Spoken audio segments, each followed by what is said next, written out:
Il a fait rire des millions de personnes avec son esprit acéré et son humour mordant. Mais derrière le rideau, Daniel Prévost portait un secret. Maître de la moquerie à l'écran, il n'a pourtant jamais connu le nom de son père avant l'âge adulte. Il a remporté un César pour un rôle devenu emblématique du cinéma français, pour découvrir que le succès ne change pas toujours une vie.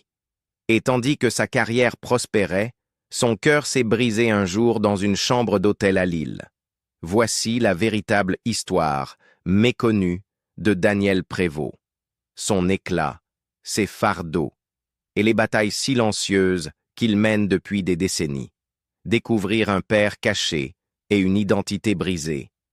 Daniel Prévost est né le 20 octobre 1939 à Garches, une paisible commune des Hauts-de-Seine, en banlieue parisienne. Officiellement enregistré sous le nom de Denis Forestier, il a grandi sans père, élevé uniquement par sa mère normande, qui ne disait presque rien sur les origines de son fils. Leur vie, modeste, se déroulait dans une maison où régnait le silence plutôt que les récits. Il n'y avait ni histoires au coucher évoquant une figure paternelle, ni photos encadrées, ni souvenirs murmurés d'un amour passé. Pour le jeune Daniel, cette absence n'était pas seulement un vide, c'était une douleur. Enfant, il se distinguait, ses cheveux noirs et frisés, sa peau mate, ses traits marqués suscitaient des chuchotements et des interrogations, même de sa part. « Pourquoi ai-je cette apparence ?» se demandait-il. Mais aucune réponse ne venait. Sa mère refusait de parler de sa paternité, enfermant cette partie de son identité comme si elle était honteuse ou dangereuse. Ce silence devint le décor émotionnel de son enfance, un vide qui allait façonner sa vision du monde et de lui-même. Le mystère de ses origines persista durant son adolescence et jusqu'à l'âge adulte, jusqu'à ce qu'un jour, dans la quarantaine, le voile commence à se lever. Ce n'est pas sa mère qui lui révéla la vérité, mais une tante mourante qui, peut-être rongée par la culpabilité, décida de dévoiler ce que la famille avait enfoui. Ces mots furent simples, mais bouleversèrent tout ce que Prévost croyait savoir sur lui-même. Oui, ton père était un Algérien. Il s'appelait Mohand Ait Salem. Tu portes son sang et son nom. Le nom Ait Salem, un patronyme kabyle originaire du nord de l'Algérie, ne liait pas seulement Daniel à un homme, mais à toute une culture qu'il ignorait lui appartenir. Il était, en effet, d'origine berbère par son père. Cette révélation n'apporta pas de clôture. Elle ouvrit un nouveau chapitre de questionnement. Qui était Mohand? Pourquoi avait-il disparu de sa vie? Avait-il seulement su qu'il avait un fils? Malheureusement, Mohand était mort depuis longtemps, ne laissant derrière lui que des traces. Aucun souvenir, aucune lettre, juste le silence. Mais pour Prévost, ce n'était pas la fin de la quête. C'était le début d'un pèlerinage, à la fois littéral et spirituel. Au début des années 1990, il se rendit à Tagzout, un petit village niché dans les montagnes de la Kabylie, à la recherche de la famille qu'il n'avait jamais connue. Ce fut un voyage chargé d'émotions. Là, il rencontra des proches du côté paternel, oncles, cousins, des gens qui lui ressemblaient, qui l'accueillirent comme l'un des leurs et comblèrent les vides qui avaient défini sa vie.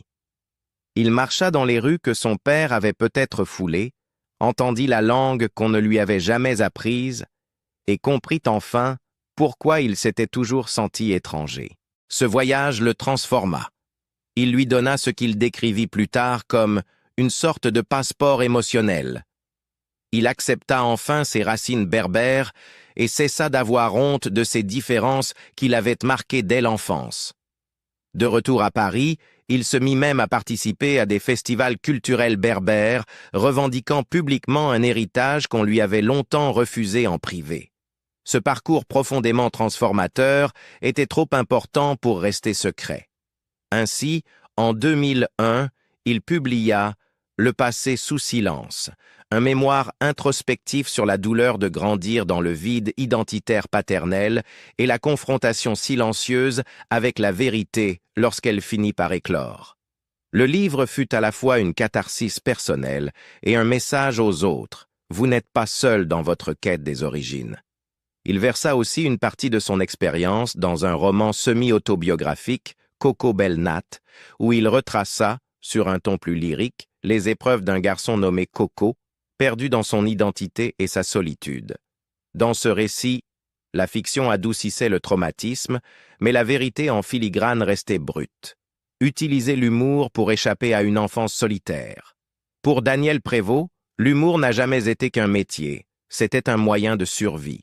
Bien avant de devenir une figure incontournable de la comédie française, adoré pour son ton pince sans rire et son ironie mordante, il était un garçon aux prises avec l'absence. L'absence d'un père, le silence de sa mère et le poids invisible de ne pas savoir d'où il venait ont façonné une enfance teintée de mélancolie.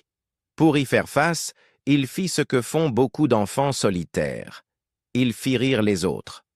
Très jeune, Daniel comprit que l'humour offrait une forme de camouflage social. À l'école, il n'était ni le plus fort ni le plus sûr de lui, mais il savait désarmer élèves et professeurs d'un trait d'esprit ou d'un regard malicieux. Il raconta plus tard dans une interview « J'ai senti très tôt que la seule manière d'échapper au carcan étouffant de l'école, c'était de faire rire.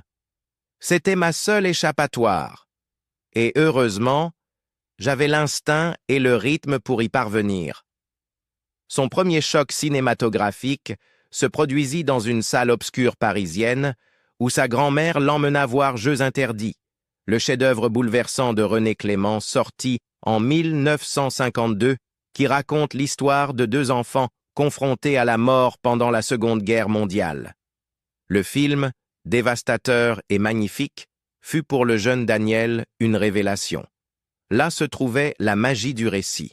Là se trouvait l'alchimie de devenir quelqu'un d'autre, d'utiliser la performance non seulement pour émouvoir les autres, mais aussi pour s'échapper de soi-même.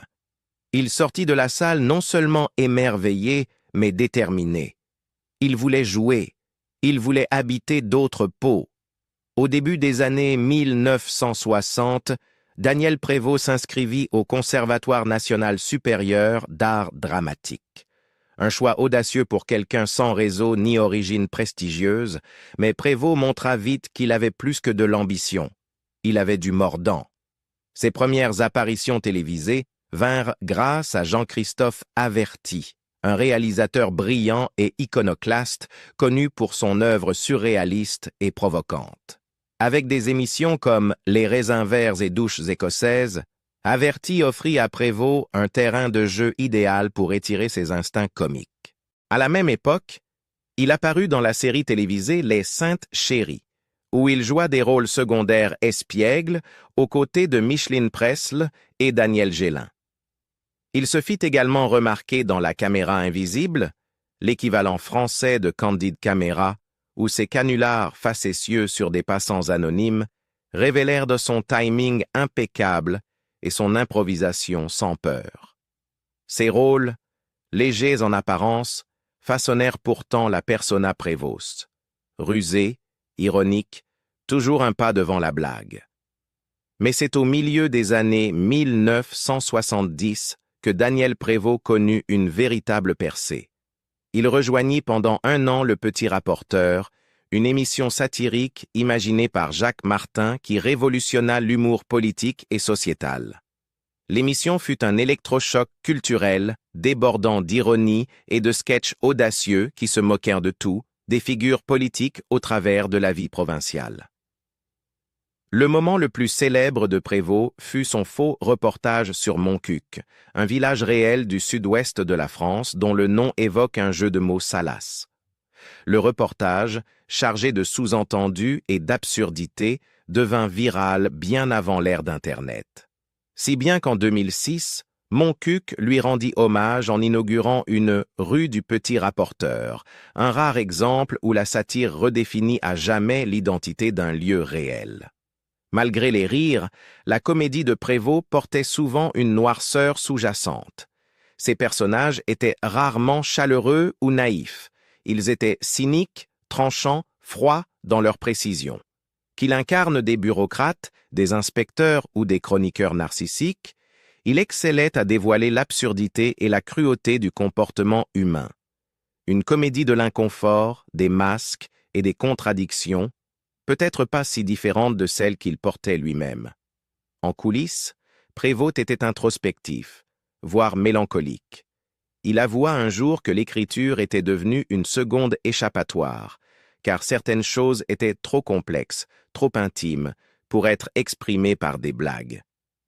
« Le rire m'a sauvé, dit-il, mais il n'a pas tout expliqué. » Le petit garçon sans père vivait encore en lui, l'enfant qui ne comprenait pas pourquoi il était différent ou pourquoi le monde refusait de le lui expliquer.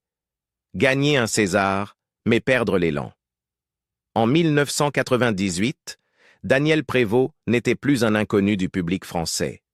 Il avait passé près de 40 ans à bâtir une carrière à travers la comédie, le théâtre et la télévision, peaufinant un personnage à l'ironie mordante, au ton acéré et souvent déstabilisant.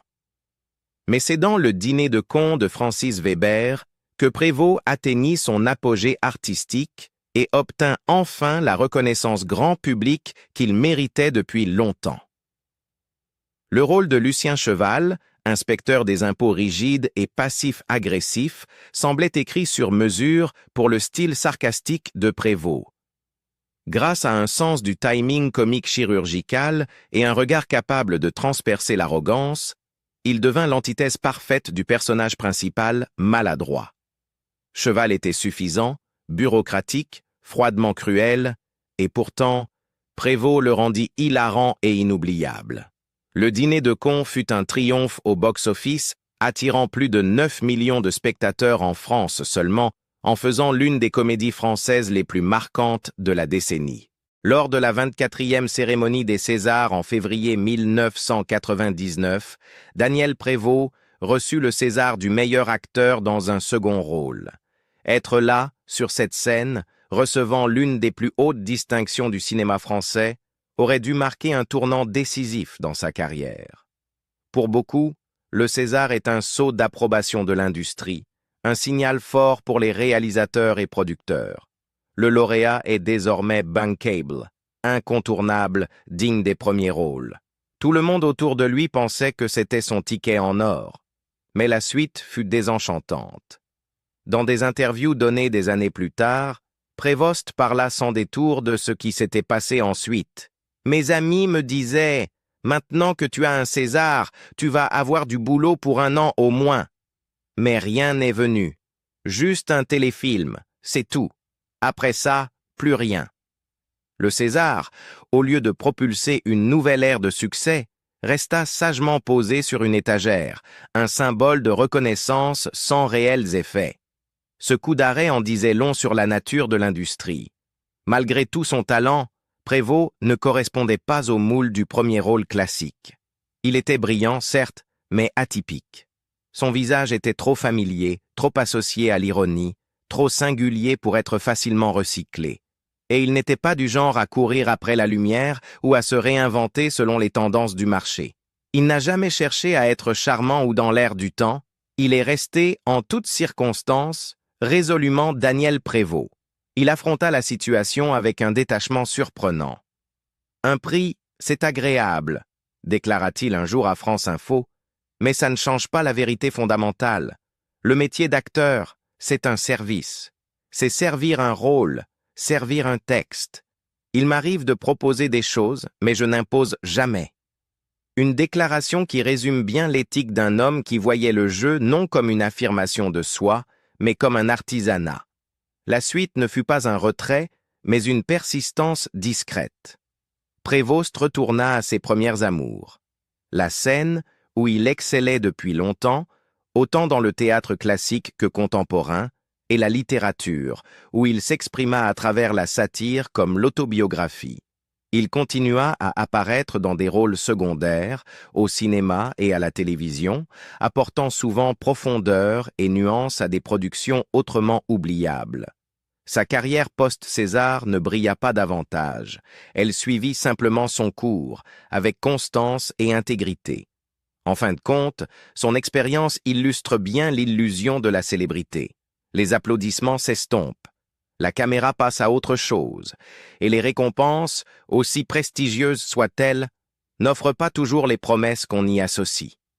L'héritage de Prévost ne tient pas à ce César, mais à des décennies de travail avant et après lui, une présence durable, une voix singulière dans la comédie française, et un homme fidèle à son art, même quand les projecteurs se détournaient. Un amour trouvé à l'étranger, puis perdu dans la tragédie. L'histoire de Daniel Prévost et Jette Bertelsen est celle d'une dévotion silencieuse, d'un lien entre cultures et d'une perte dévastatrice. Elle commence au début des années 1960 lors d'un festival culturel à Elsinore, Helsinger, au Danemark, une ville historique connue pour son château, celui-là même qui inspira Hamlet. À l'époque, Prévost est un jeune artiste français en devenir, encore loin de la célébrité. Jette est danoise, élégante et posée, une femme à l'intelligence vive et à la force douce. Leur rencontre, comme l'a ensuite laissé entendre Prévost, avait quelque chose du destin. Ils se rapprochent rapidement, malgré les barrières de langue et de culture. Jette apporte calme et stabilité au monde artistique agité de Daniel. Elle ne fait pas partie du milieu du spectacle, et c'est peut-être ce qui fait la différence. Elle l'enracine. Leur amour n'est pas médiatisé ni flamboyant, mais profondément inscrit dans la routine du quotidien. Ils se marient peu après leur rencontre et ont 3 fils. Søren, qui suivra les traces de son père en devenant comédien, Erling et Christophe. Au fil des ans, alors que Prévost navigue entre les hauts et les bas de la télévision, du théâtre et du cinéma, Jette reste son soutien indéfectible. Il la décrit comme sa boussole, celle qui savait le ramener à la réalité quand il allait trop loin artistiquement, qui savait quand offrir du réconfort et quand se tenir simplement à ses côtés. Dans ses interviews, il ne raconte pas leur histoire avec de grandes déclarations, mais ses mots, mesurés, respectueux, intimes, parlent d'un lien fondé sur la confiance, l'humour et la fidélité. Jette voyage souvent avec lui lors des tournages, non pour intervenir ou conseiller, mais simplement pour être présente. Elle l'accompagne sur ses projets majeurs, et même lorsque Daniel tourne en extérieur ou enchaîne les représentations, elle n'est jamais loin. Ils élèvent leurs enfants dans un foyer à la fois ouvert sur l'art et chaleureux dans l'intimité, entre la France et, parfois, le Danemark, pour que les enfants puissent s'imprégner des 2 cultures.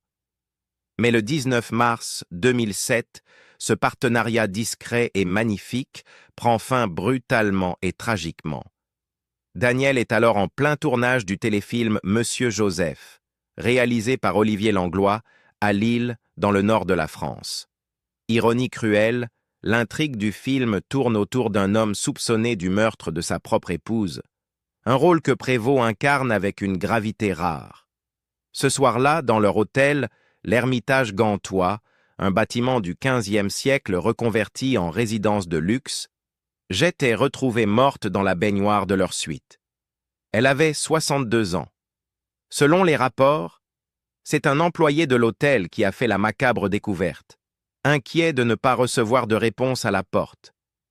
La cause exacte de sa mort soudaine n'a jamais été rendue publique, accentuant le choc incompréhensible de la nouvelle. Pour Daniel, ce n'est pas seulement la perte d'une épouse, c'est la disparition du seul fil conducteur dans une vie marquée par la fragmentation. Un père inconnu, une identité complexe, une carrière faite d'extrêmes. Jette était son encre. Et en un instant, elle n'était plus. En public, il reste digne. Pas de conférence de presse, pas de démonstration théâtrale de chagrin, mais dans une interview accordée au Figaro en 2018, il laisse entrevoir sa douleur. « Ce n'est pas l'histoire de ma vie, dit-il prudemment, mais la disparition de ma femme a fait l'effet d'une détonation. Le mot n'est pas choisi au hasard, sa mort ne l'a pas simplement blessé. Elle a fait exploser quelque chose de fondamental dans son univers. Affronter le chagrin par les mots et une résilience silencieuse. Dans les années qui ont suivi la mort de Jette, Prévost a commencé à parler plus ouvertement du deuil, toujours avec sa réserve caractéristique. Mais plus encore, il a écrit. En 2018, il publie « Tu ne sauras jamais combien je t'aime » aux éditions du Cherche-Midi. Ce livre n'est ni un mémoire traditionnel, ni une fiction pure. Il s'agit de quelque chose de plus intime, une élégie littéraire, à la fois hommage et méditation philosophique sur la perte, l'amour et la résilience. À travers ces pages, il s'adresse à sa défunte épouse avec tendresse et chagrin, réfléchissant non seulement à leur vie partagée, mais aussi au sens même du deuil. L'écriture, pour Prévost, a toujours été une passion parallèle. Dès la quarantaine, il ressent un besoin profond d'introspection et de mise en forme de ses pensées intimes. « À 40 ans, j'ai ressenti le besoin d'écrire », confia-t-il un jour, parfois pour rire, parfois pour exorciser des drames. Cet instinct ne l'a jamais quitté. Au fil des ans, il a écrit 18 livres, couvrant divers genres, chroniques humoristiques, romans autobiographiques, réflexions poétiques et explorations sombres de l'identité, du deuil et de la mémoire. De le passer sous silence, où il revient sur le traumatisme d'avoir appris trop tard l'existence de son père kabyle, à Cocobelnat, qui fictionnalise son enfance marquée par l'aliénation, chaque livre lève un peu plus le voile sur l'homme derrière le masque. Ce qui est remarquable, c'est que malgré la profondeur de sa douleur, Prévost n'a jamais sombré dans le désespoir. Son chagrin n'a pas effacé son art, il l'a affiné. Plutôt que de se retirer, il a continué à travailler, bien que plus sélectivement. En 2022, à 82 ans, il apparaît dans Mon crime, une comédie d'époque réalisée par François Ozon, saluée par la critique. Le rôle est modeste, mais le symbole fort. Daniel Prévost est toujours là, toujours capable, toujours curieux du monde, même s'il ne le poursuit plus. Il s'est depuis éloigné des projecteurs, préférant la solitude de l'écriture et la compagnie de sa famille, notamment ses fils, en particulier Sereine Prévost, lui aussi acteur, qui partage l'esprit et la gravité de son père. Et lorsqu'il accorde une rare interview, il est évident que son esprit reste vif, ses observations justes. Le temps n'a pas émoussé sa voix. Il l'a rendue plus discrète, certes, mais aussi plus maîtrisée. Malgré les prix et les reconnaissances, dont un César et des décennies de célébrités télévisuelles, ce qui marque le plus dans l'histoire de Daniel Prévost, ce sont les espaces entre les triomphes, le père qu'il n'a jamais connu, la mère pleine de secrets, la mort soudaine de la femme qu'il aimait, la solitude qu'il a transformée en rire et en littérature. Dans ces silences, il a trouvé non seulement la survie, mais une forme de clarté. Il a un jour déclaré « La vie m'a brisé. Il faut croire au destin et l'affronter ». Cet affrontement a duré toute une vie. Et même aujourd'hui, dans sa mi-quatre-vingtaine, Daniel Prévost reste une figure d'une résilience émotionnelle remarquable. Un homme qui a transformé la douleur intime en art public, non pas dans le bruit, mais avec dignité, profondeur et la force tranquille de la vérité. Saviez-vous que Daniel Prévost avait une vie personnelle aussi touchante avant de regarder cette vidéo? Dites-le nous en commentaire. Et si cette histoire vous a plu, n'oubliez pas de liker, partager et vous abonner pour découvrir d'autres récits incroyables.